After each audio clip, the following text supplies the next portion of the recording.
except he is a little bigger than the rest of the kids. But there's something about him that's special, and it's basically this. He loves to talk. And he loves people. Now, he attended a very large public school. In fact, the school was so large that the one teacher had 57 second graders by herself. The school system was figuring a way to save money, and so they closed down a lot of little schools, and they created what they called a mega elementary school. And so this poor teacher, if she complained, they would say, well, you know what, we laid off many teachers, and they would love to come get your job. So this teacher did the best that she could possibly do with all these students. So she decided to divide the class into 3 sections. The very first couple of rows of chairs for kids who could learn, just like that. She could just give them an assignment and they could just learn. The second set of rows of chairs that she had were kids that she had to work with a little bit longer, but they could catch on. And then the third set was for kids who were in their own world. Well, this little fella started off in the front row. He was energetic. He loved people. He loved to talk. Well, something happened that forever changed his life. You see, the teacher was writing something on the chalkboard, and she turned around and simply said this: I need someone to come up here and to write their ABCs, to show the other students what it looks like. And that little fella sitting in the front row started thinking in his mind, don't pick me. Don't pick me. You know exactly what happens when you start thinking that. You, come up here. The little fella goes up there and she gives him the chalk, and he's just shaking. He writes his A, and when he wrote his B, all the kids started laughing. And when he wrote his C, they really started laughing. All of a sudden, it made sense to the teacher. Every time there was a reading assignment, this little fellow would have to go to the bathroom, or he would knock over his books, or he would leave his assignment at home. She discovered that he could neither read nor write. So she moved him to the second section. Tried to work with him, and it didn't click. And then she moved him to the third section. And finally, she didn't know what to do because everything she tried, it just wasn't working. So she took the little kid and she placed him in the back of the classroom. And he had a special little desk in the corner area. And she would give him a coloring book.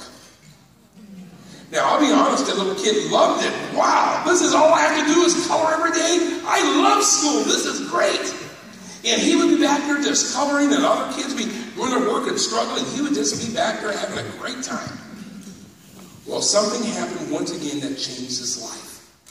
You see, a teacher from another classroom came in to ask the teacher a question, and she just happened to see the little fellow in the corner coloring, and she said, why in the world is he back there coloring?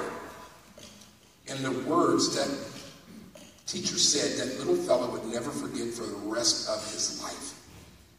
She was not realizing that the little fellow was listening, and this is what she said.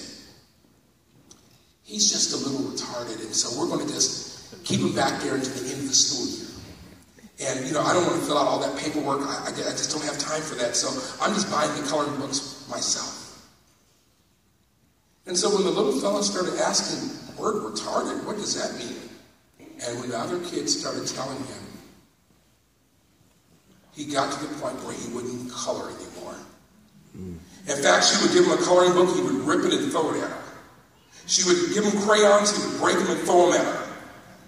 So the teacher didn't know what else to do, and so the little fellow was assigned to a psychologist employed by the public school system.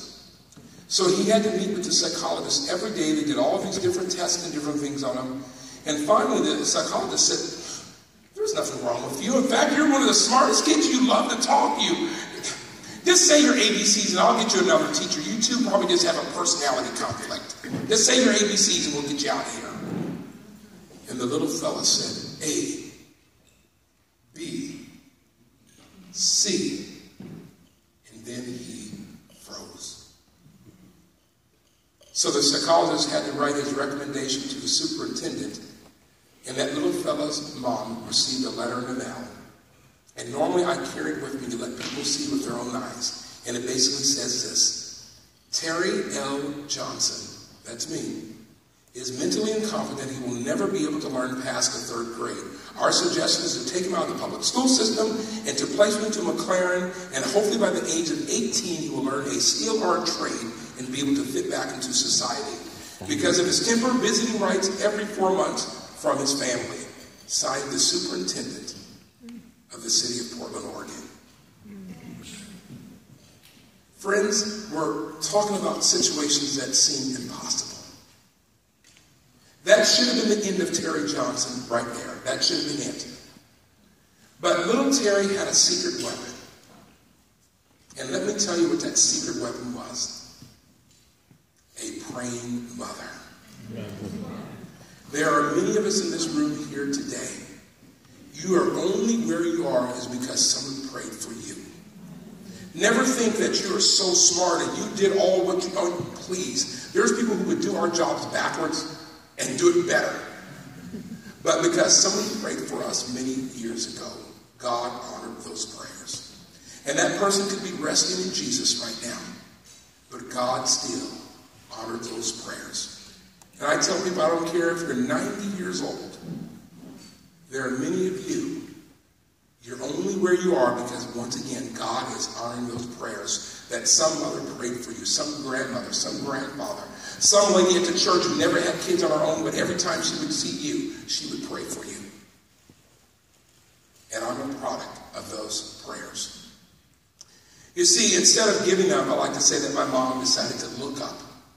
Mom did the strangest thing. She went and took out the phone book. And it's so funny, I said that to a group of kids the other day, and I said the phone book, and they're looking at me like I'm... And then I said, you don't know what a phone book is, do you? And they're like, no.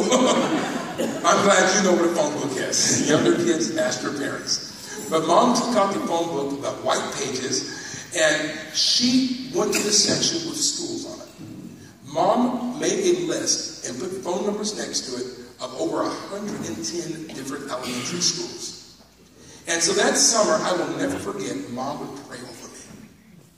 In fact, there are times that I could close my eyes and still hear those mother's prayers. And she would quote Jeremiah 29:11, God has a plan for you, Terry. And Mom then, the next morning, she would go through that list, calling every school up. I have to get my kid back into the school system. I have to get him back into the school system. And the problem was that my mom was so honest. Greg and Lisa, they know her, and Mom's 88, still feisty. And Mom is so honest that the principals would say, oh, sure, if you're willing to move to our district, you can bring the kid here. But just tell us, why can't he go back to his old school? And Mom would say, well, they say he can't learn, that he could be a little bit retarded, but I don't believe that.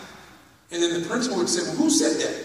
The superintendent said it. They would say, the superintendent? Do you understand that's my boss's boss's boss? And they would hang the phone up on her. And Mom would draw a line through it and call the next school. She went through the entire list that summer, not giving up. Finally, when she got to the very last school on the list, they said no.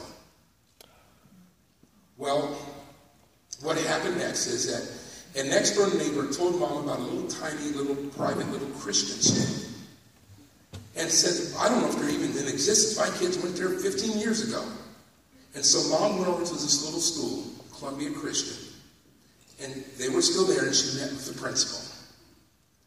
And the principal heard the story and said, well, Mrs. Johnsson, well, we're a small school. You know, we could never have one teacher work with one student like that, but at least let me pray for you. And my mom was so thankful that at least this gentleman took time to pray. And as a result of them praying, a miracle happened. You see, there was a teacher that was coming to ask the principal a question, and the door was open, and the principal later on, when he wrote the first book, he said, Terry, I did something with your mom I have never did my whole career, 37 years, and that is I left the door open. Normally it's a private conversation, I close the door. I'll bring my secretary, but the door is always closed. And I like to say an angel left that door open. You see, That teacher walked in to ask the principal a question, and she just saw them kneeling, praying. She just stood there and heard the whole thing. And so when they were done praying, my mom got up and smiled, walked by her. Then that teacher walked over to my mother, walked over to the principal and simply said this, "What grade would that little fella be in?" And the principal said, "Who are you talking about?" "The lady you were just praying with. What grade would the little fella be in?" He says, "Well, I guess if he didn't learn anything in the second grade, he would have to do that again." She gets a great big smile on her face. "That's my class this year." He says, "Yes, Mrs. Sherlock, but your class is already full. Let me have that little fella." He says, "Mrs. Sherlock, your class is full. Let me have him for 6 months. I got a good feeling about that little fella." He says, "Mrs. Sherlock, you don't even know him." "I don't know him, but I have a good feeling about that little fella." And so, friends, the next thing I know, I was in class. And I'll never forget this as long as I live. Mrs. Sherlock, originally from Ireland, she's writing something on the board. And then all of a sudden, she could hear a squeak, squeak. She turned around and said, "Who's making that noise in my classroom?" And it was me. I had my desk, and I was pulling my desk to the corner. She walked over to me and says, "What do you think you're doing?" I said, "I'm sitting in the back. I always sit in the back. And I get the color, too." Sit in the back and color. Well, not in my classroom. She picked up the desk, brought the desk to the front row, sat it down, and said, "You're going to sit right here." I thought, whoa, I like this lady. And I will never forget her as long as I live. Mrs. Sherlock was 5 foot tall and 5 foot wide. And so Mrs. Sherlock then, she says, "Well, wait right here. I'm going to give the kids their assignment. I'll be right back." So she comes back, pulls up her chair, takes out her Bible, sits the Bible on the desk, says, "All right, son, we're going to work on your reading." And I remember I looked at her and I said, "I can't read." She says, "What did you just say?" I said, "I can't read." She says, "Do you believe in God?" I said, "Yes." "Do you believe that with God all things are possible?" I said, "Yes." "Well, I better never hear the word can't, don't, quit, give up. If I hear any of those words in my classroom, you're going to get it. All I'm asking you to do is to try. What does the letter look like?" And once again, I said, "I can't." She says, "Wait right here. I have the cure." So she left and went back to her desk. I thought, "Oh, I love this lady." And I'm thinking she's going to bring back some glasses, maybe a magnifying glass. She came back okay. She didn't have glasses, and she didn't have a magnifying glass. And some of our older ones here, you'll understand this. She had a 12-inch ruler. These were the days they could still spank in class. She set that ruler right next to that Bible and said, "If I hear one more negative word, you're going to get it. Now, what does the letter look like?"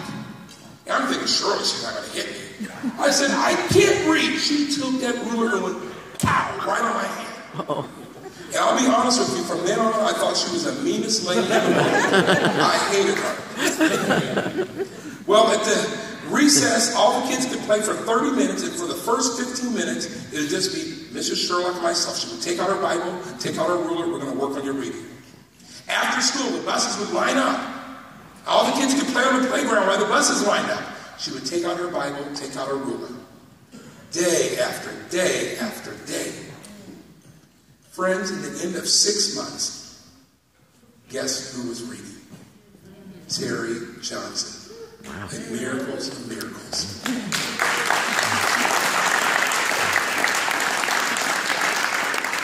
And the funny thing was that years later, when I made it to the President's Honor Guard, anyone who works within 5 feet of the President, they have to take what we call a Presidential Psychological Evaluation.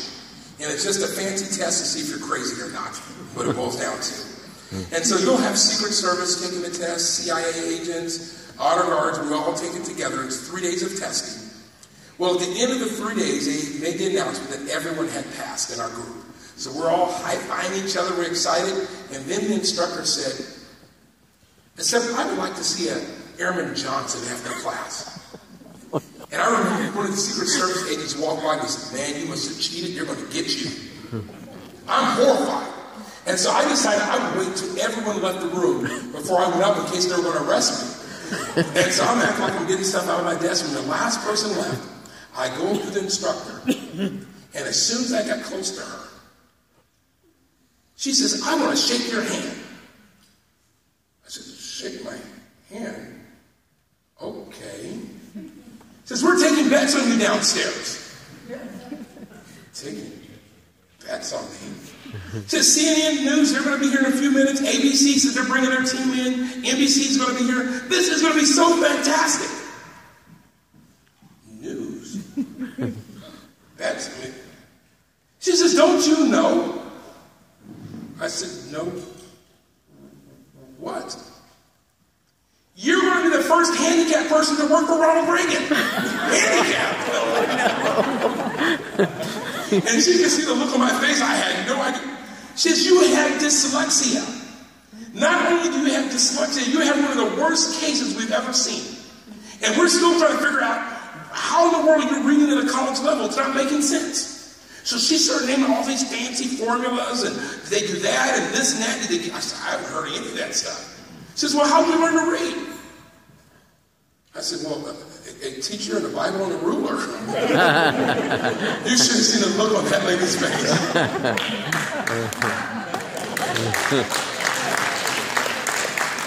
And friends, all I can tell you is this, is that they did my background investigation. And in my actual White House files, it says that the only thing that we can trace him learning to read was a teacher using a ruler and a Bible. And that's why I tell people that there's nothing impossible for God. Nothing. And it was so funny that Greg and I went to the same high school, and it's so funny, when they did my background investigation, they went to Portland Adventist Academy, and they couldn't tell the principal why, the reason they're there for, because they don't want them to lie either way or another. So all they can say is, by order of the President of the United States, we need to see every file record you have on Terry Johnsson. And they said the principal at that time simply said, I knew this was going to happen one day. I knew this was coming. And it was exciting when they told me later on, after I made it into the White House, why they were really there. But that's why I want to conclude by saying this. That I think of what my life would have been if I wouldn't have had that safe Christian school to nurture me. Amen. My life would have been completely different. What it would have been like if I didn't have someone to pray for me. My life would have been different. Now, I just got married a week ago for the very first time. I got married 3 weeks ago, and I just came back from my honeymoon just 5 days ago. And people said, why are you here? I proved that nothing's impossible, even getting married now. And people said, now why are you here, Terry? It doesn't make sense. You just got back, job, stuff is backed up. But when I heard about this school, I said, I don't care if I get back the night before, I'm driving down here to support this. Because what this school is doing, it's that important to me. Because I just know that my life would have been completely different if I wouldn't have had a safe place and praying and nurturing teachers who cared for me. And that's why I dropped everything to come here this evening. And so I just want to challenge you to support Christian education, friends. There are many Terry Johnssons, I'm sure, right here in this school. Little Terrys who the system would have said, no, well, they can't for this and that, but no. I'm living proof that nothing's impossible with God. Amen. Now let me tell you the flip side of the story as we conclude. That I've been back in Portland now for 8 months. And I've been blessed, and that's a whole nother story of how I earned my doctorate degree. But the same school system that said I would never get past the 3rd grade has asked me to serve as one of their commissioners. Whoa. Isn't God good? Wow.